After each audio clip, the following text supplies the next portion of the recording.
Hi guys, mga kahugots.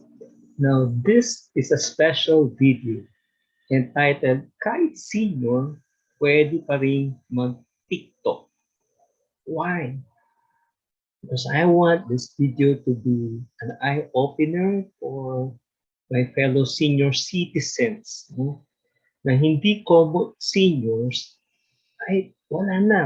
Parang least unimaginable thing that to do is to do TikTok. No.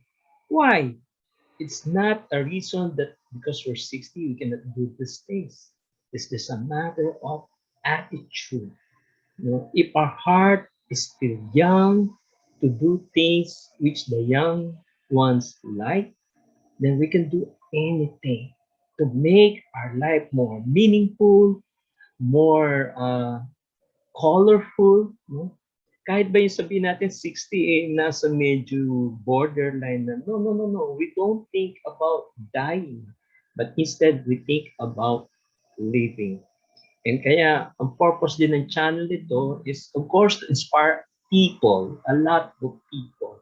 But more than that, the purpose also of this channel is to inspire fellow senior citizens that there is always hope ahead, that we can make life to the fullest, and we can always say it is a great day.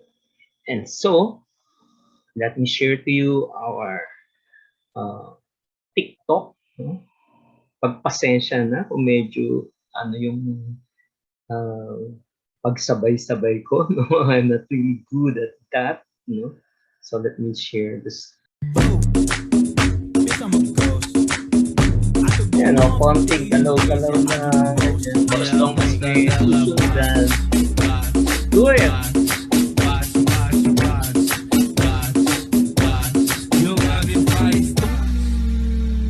Sometimes it feels silly, but that makes life colorful, no, and fun. Yeah.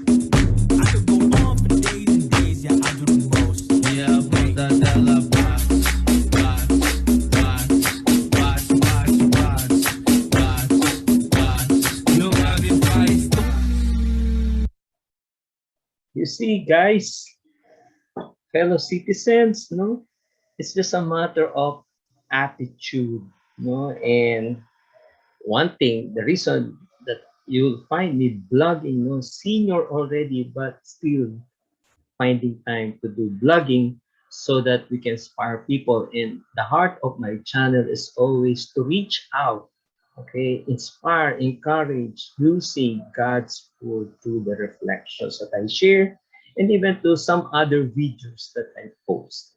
So have a great day. Enjoy my channel. Please subscribe to this and share it to others. God bless and oops, happy Father's Day to all.